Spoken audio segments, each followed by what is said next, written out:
महाराज जी के आज के विशेषांक में रक्षा सूत्र परिवार के सभी सदस्यों का हार्दिक स्वागत है।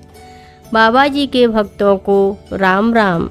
उन दिनों महाराज जी किसी जगह पर ज़्यादा दिनों तक नहीं ठहरते थे, आमतौर पर 2 या 3 दिन से ज़्यादा नहीं। इसलिए मैं उनके दर्शन केवल कुछ बार ही प्राप्त कर पाया। फिर मैंने कानपुर छोड़कर कलकत्ता चला गया, जहां मैं 20 साल तक बहुत व्यस्त रहा। जब मैं कानपुर वापस आया तो मैंने महाराज जी को याद किया, सोचते हुए कि वे कहाँ होंगे, और अपने आप पर खुद से नाराज़ हो रहा था। मैंने 2 महीने तक भोजन ग्रहण नहीं किया, खाना पीना सब बंद कर दिया। मेरी पत्नी ने पूछा कि मैं क्यों नाराज़ हूँ। मैंने उसे वजह नहीं बताई। मैं अपने आप से गहरी नाराज़गी महसूस कर रहा था। एक बार प्रयागराज में एक व्यक्ति ने मुझसे कहा कि मैं एक बड़े अच्छे संत के दर्शन करूं।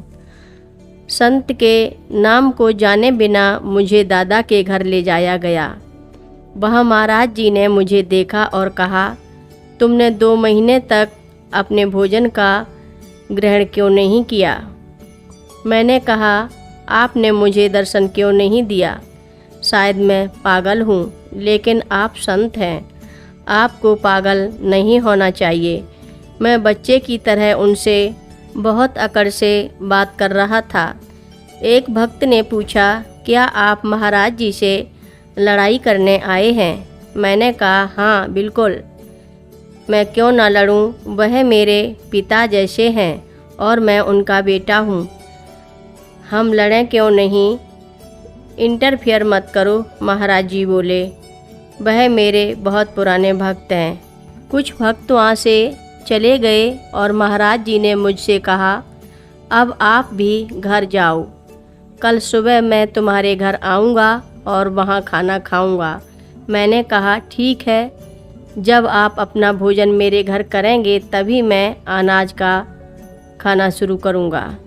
अगर आप नहीं आते तो मैं नहीं खाऊंगा। महाराज जी ने कहा, कल मैं ज़रूर आऊँगा।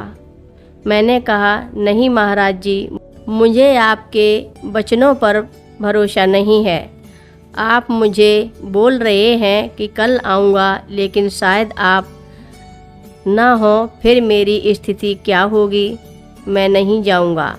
मैं आज रात यहाँ गेट के पास या घास पर सो जाऊँगा, फिर सुबह मैं आपको पकड़कर ले जाऊँगा। महाराज जी ने कहा, नहीं, यहाँ तुम्हारे लिए जगह नहीं है।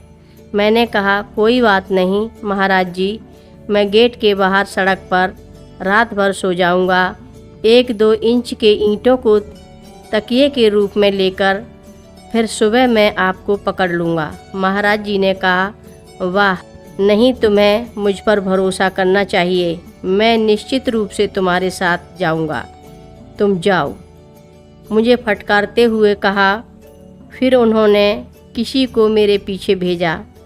उसने मुझे आग्रह किया कि मैं आधे घंटे के लिए इंतज़ार करूं। मैं वहीं बैठ गया। कई लोग जिन्होंने महाराज जी के साथ मेरी बातचीत सुनी थी, उन्होंने मुझे बताया कि महाराज जी कभी कभी ऐसे खाली चेक दे देते हैं जिन्हें कभी नकदी नहीं किया जाता। वे आ सकते हैं या नहीं आ सकते।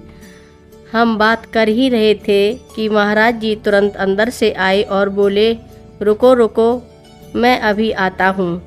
हम कार में चढ़े और मेरे घर की ओर चले गए। रात के 11 बजे थे। ताज़ा खाना उपलब्ध नहीं था, लेकिन महाराज जी ने रात के खाने के बचे हुए भोजन का भोजन किया। महाराज जी ने कहा, मैंने भोजन खा लिया है, अब तुम खाओ। अब अनाज खाना शुरू करो और उपवास ना करो।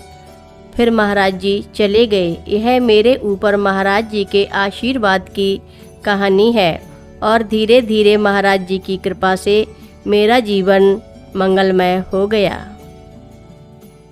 हर रोज़ महाराज जी की कथाएं सुनने के लिए रक्षा सूत्र चैनल को सब्सक्राइब करें, शेयर करें और लाइक करें। घंटी बजाना ना भूलें। कमेंट बॉक्स में लिख भेजें जय नीव करोरी बाबा जी महाराज। सभी भक्त मिलकर बोलो नीव करोरी बाबा जी महाराज की जय बोलो, सिद्धि माता की जय बोलो।